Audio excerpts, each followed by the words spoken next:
have received one joy today. Louise Frazier wants to celebrate with her husband, Doug Frazier, his retirement after 33 years at Lane Library at Georgia Southern University. Let us hold all our joys and sorrows, spoken and unspoken, in our hearts as we join together in the responsive reading found in your order of service. Sorrow is everywhere. As we mourn together and offer thanks, so may it be, now and in all the days to come. For our meditation this morning, I'll share some words of Buddhist verse from the Dhammapada for reflection, and then we'll share a minute of silence for meditation. And then Megan will play the meditation music to bring us out of the silence. Never does hatred cease by hating in return. Only through love can hatred come to an end. Victory breeds hatred. The conquered dwell in sorrow and resentment. They who give up all thought of victory or defeat may be calm and live happily at peace. Let us overcome violence by gentleness. Let us overcome evil by good. Let us overcome the miserly by liberality. Let us overcome the liar by truth.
Our reading comes from historian Howard Zinn.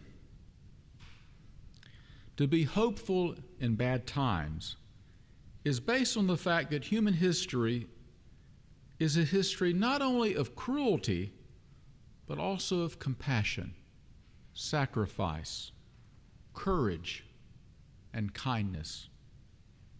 What we choose to emphasize in this complex history will determine our lives. If we see only the worst, it destroys our capacity to do something. But if we remember those times and places, and there are so many, where people have behaved magnificently, this gives us the energy to act, and at least the opportunity of sending the spinning top of a world in a different direction.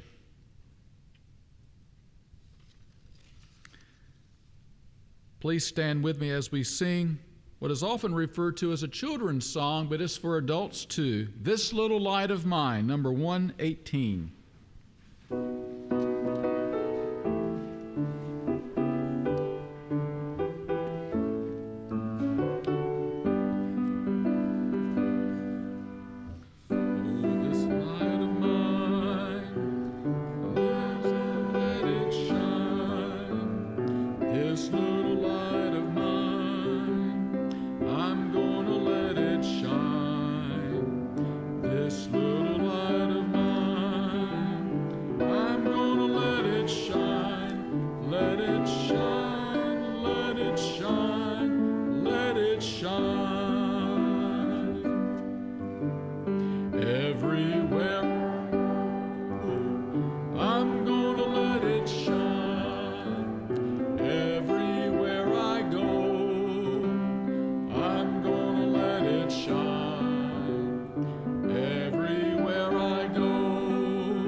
Thank you so much. Please be seated.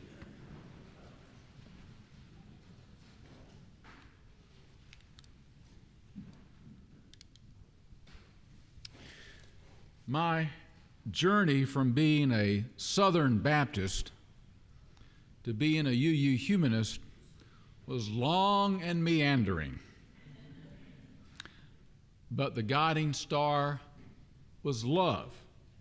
Now, I hesitate to use that word because it's often sentimentalized into a mushy, gushy emotion.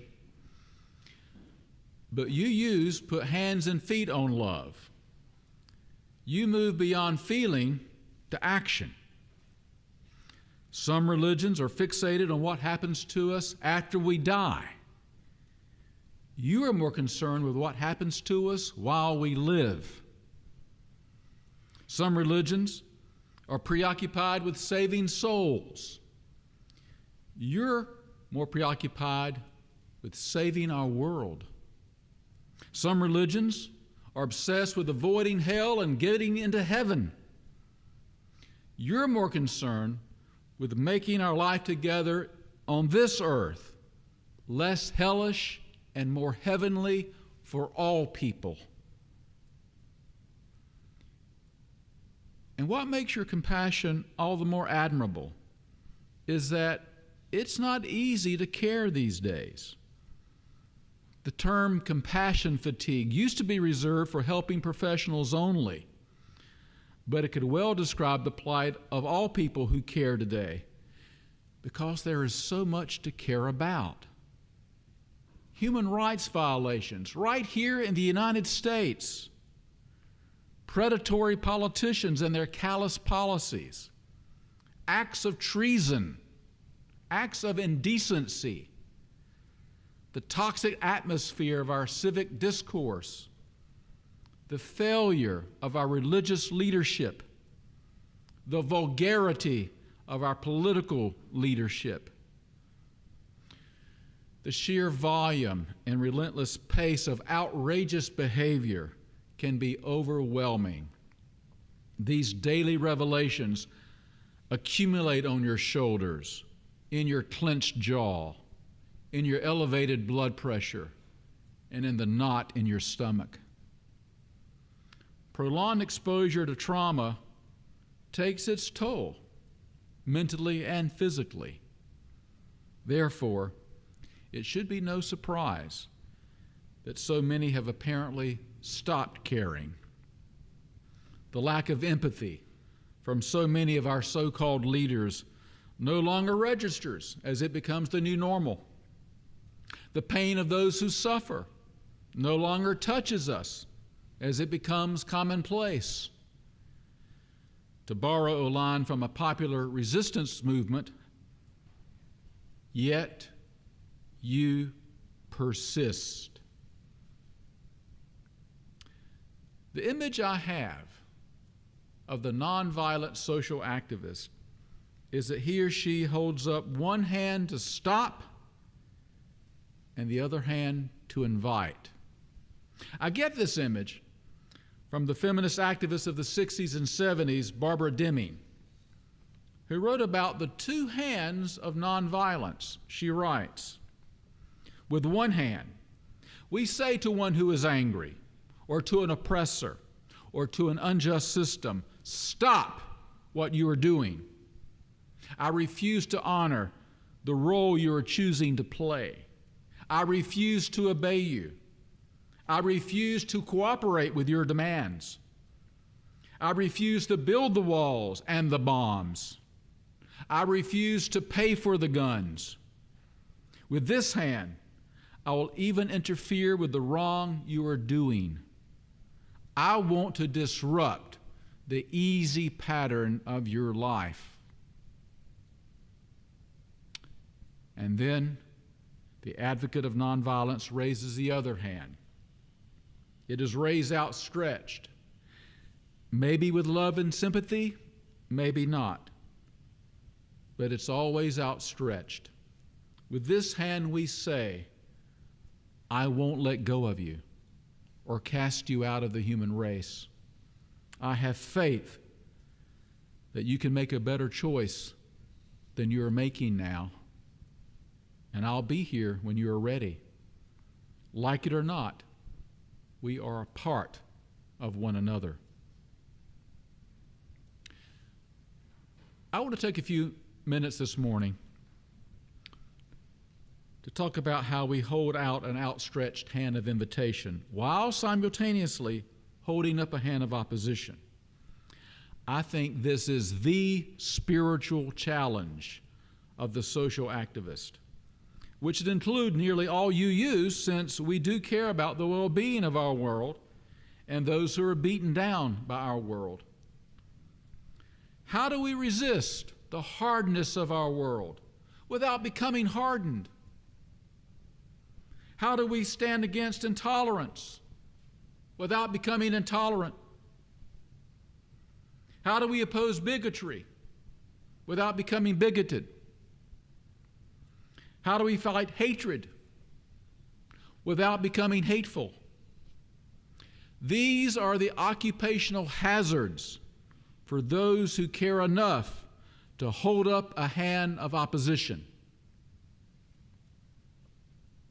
As I think about how we might protect ourselves from these hazards, I think about another image that was given to us by a Cherokee grandfather who told his grandson about a battle that goes on inside us.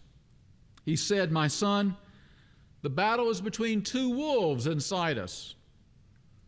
One is evil. It's anger, envy, jealousy, sorrow, regret, greed, arrogance, guilt, self-pity, resentment, inferiority, lies, false pride, superiority, and ego. The other wolf is good. It is joy, peace, love, hope, serenity, humility, kindness, benevolence, empathy, generosity, truth, compassion, and faith." The grandson thought for a minute and then asked his grandfather, "Which wolf wins?" The grandfather replied, "The one you feed." This story is so simple, but so true. The evil wolf or the good wolf inside us is fed daily by the events in our environment that we focus on, the thoughts and memories we ruminate on, the feelings we dwell on, and the choices we make. And we do have a choice. The way we arrange the furniture in our interior world will be reflected in our exterior world. Feed the good wolf, and it will show up in our constructive behavior, speech, habits, and character. Or feed the evil wolf, and our whole world will turn negative. The crucial question is, which wolf are you feeding?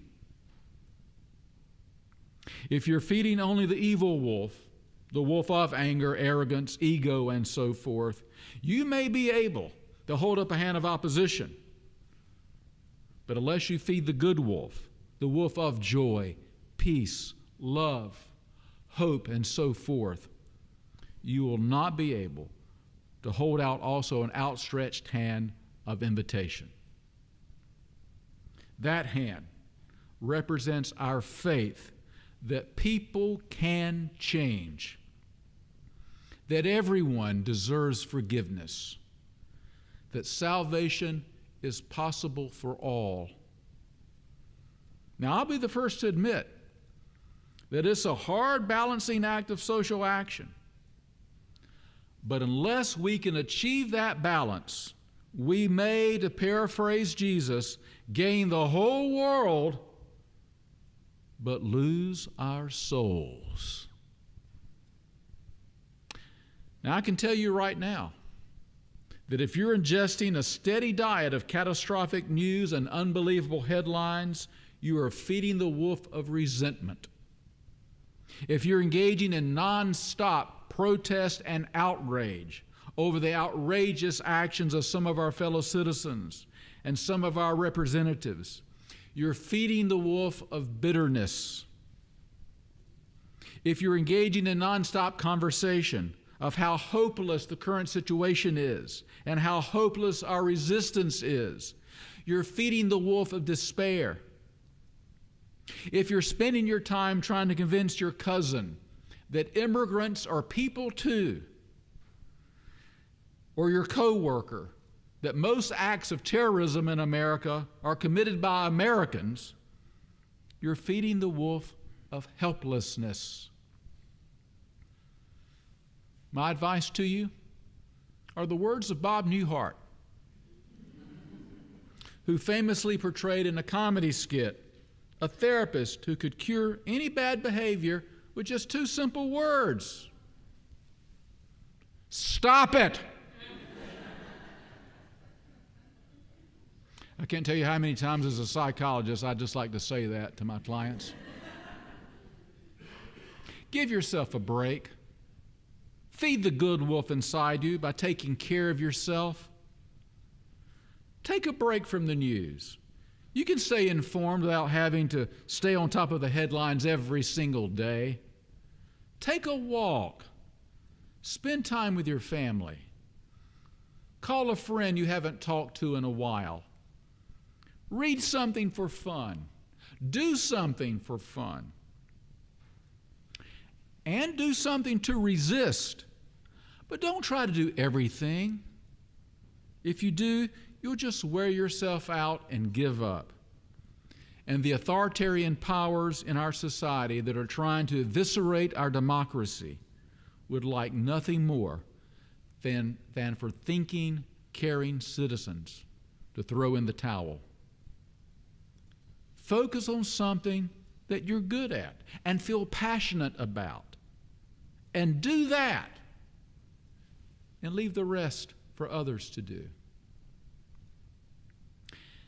And don't get sucked in to helpless and hopeless talk.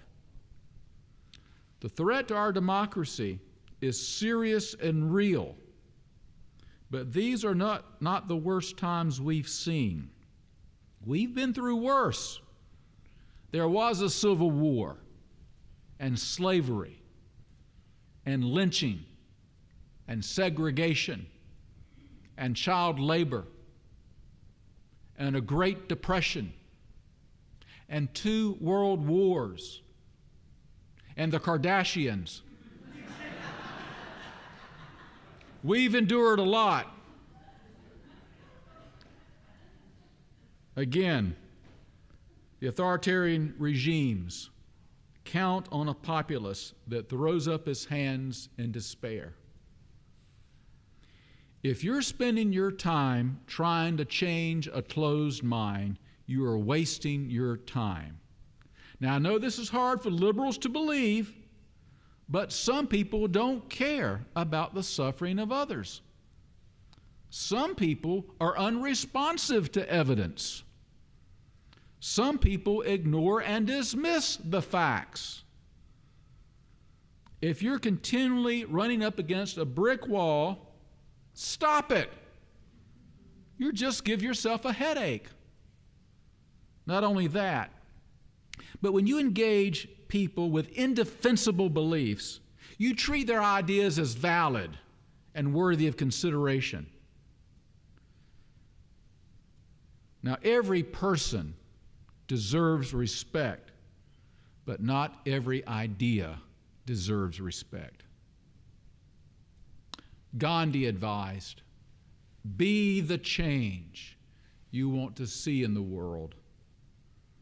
Some of the most joyless people I have known have been social activists working for justice.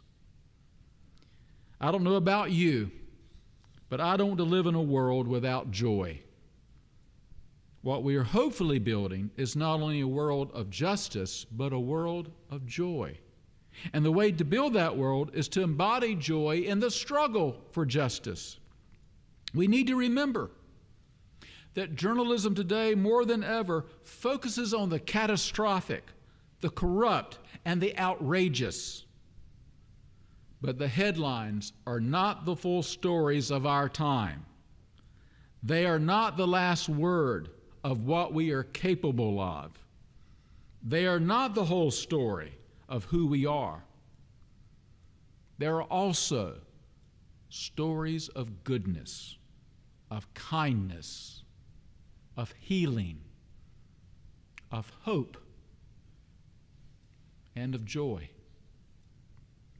We have to feed the wolf of joy inside us in order to see joy around us and in order to create joy in our world. In our efforts to create a just and joyful world, how do we maintain that difficult balance of holding up a hand of opposition to the dehumanizing forces in our society while simultaneously holding out a hand of invitation to those we oppose to join the human family? We cannot do so if we feed the inner wolf of hatred. Now, there are certain beliefs, behaviors, and problems we should hate, but we should never hate people. If we imitate our hate-filled opponents, then our opponents have won. When we stereotype and categorize others, we are violating our values. When we demean our opponents, we are demeaning ourselves. Our world does not need any more hatred. When we return hate for hate, we are creating a hateful world. Dr. King said it best: darkness cannot drive out darkness. Only light can do that. Hate cannot drive out hate. Only love can do that. Our struggle is not personal, it's principled. We are Unitarian Universalists. We do not believe in a common creed. We live a set of common principles.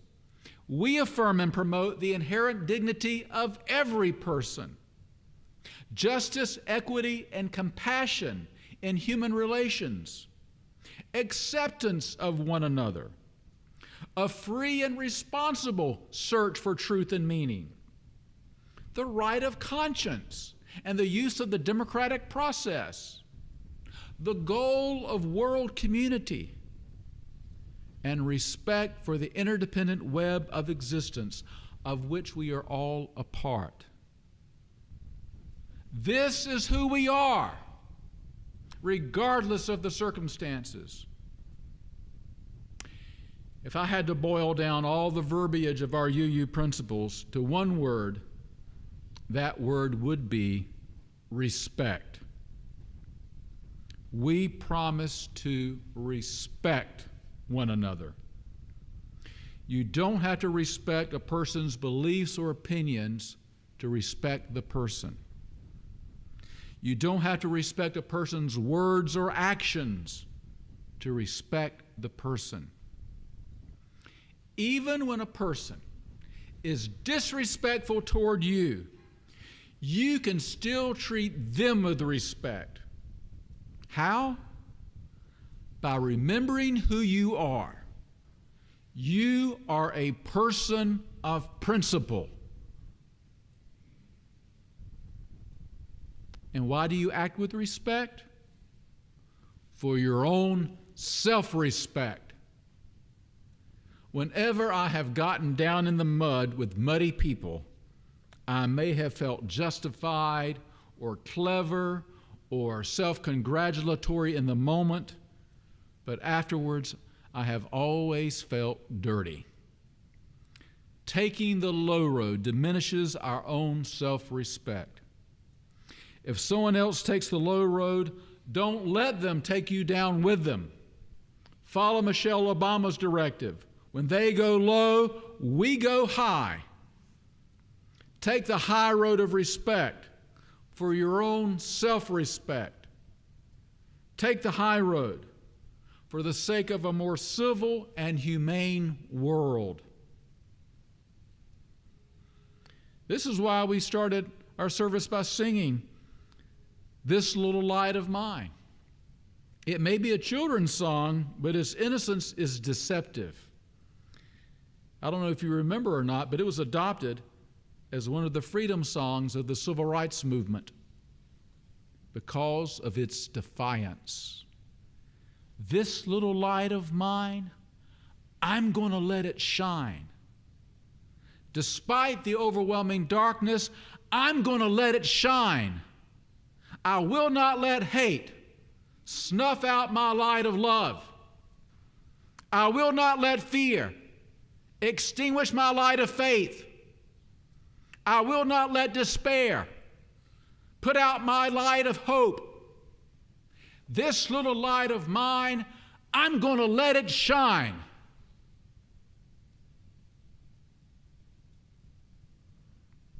Finally, if we wish to extend a hand of invitation while holding up a hand of opposition, we must take the long view.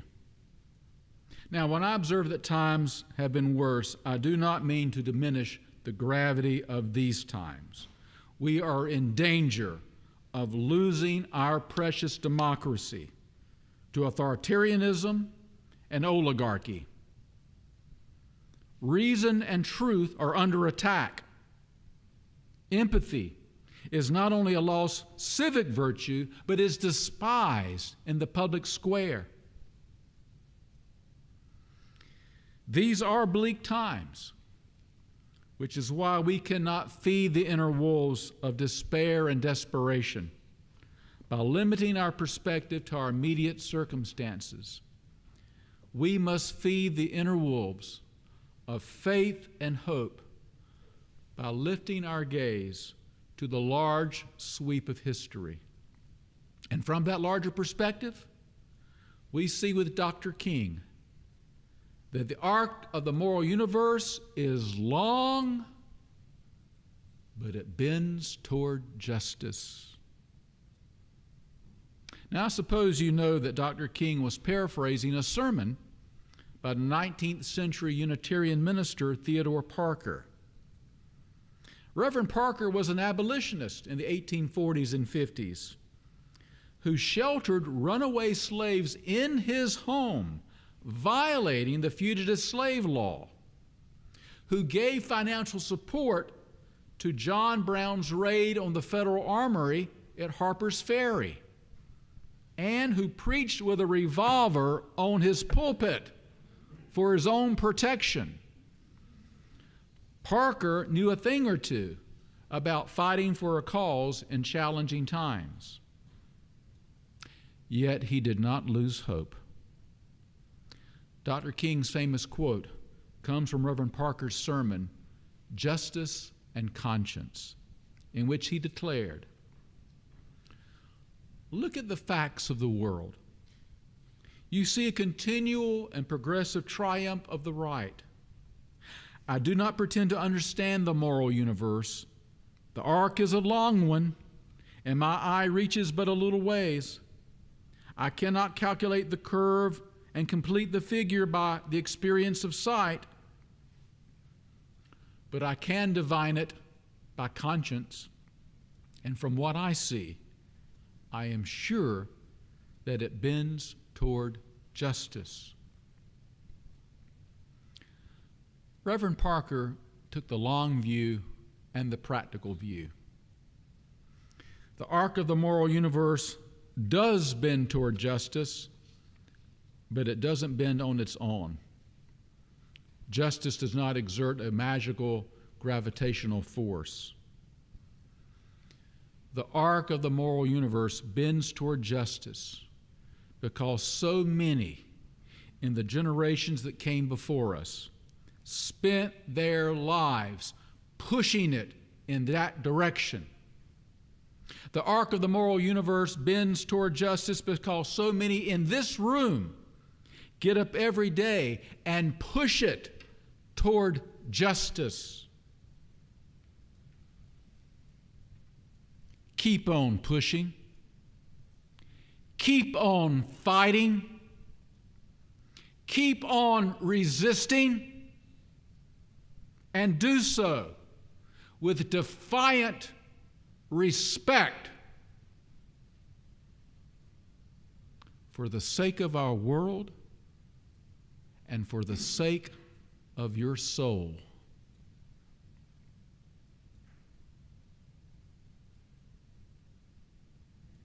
Amen.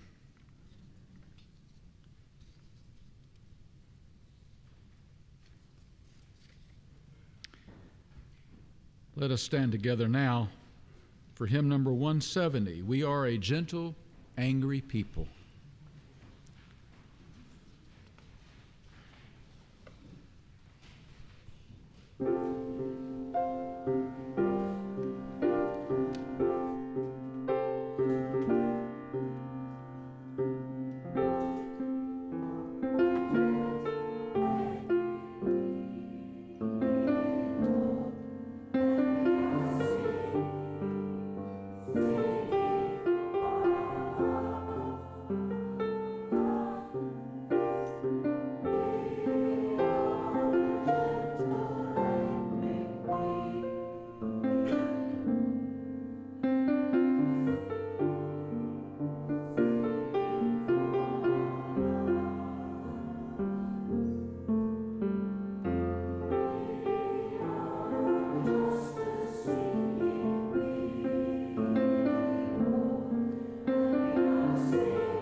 Our benediction is by poet Ian Thomas. Do not let the world make you hard. Do not let pain make you hate. Do not let bitterness steal your sweetness. Take pride that even though the rest of the world may disagree, you still believe it to be a beautiful place. Amen.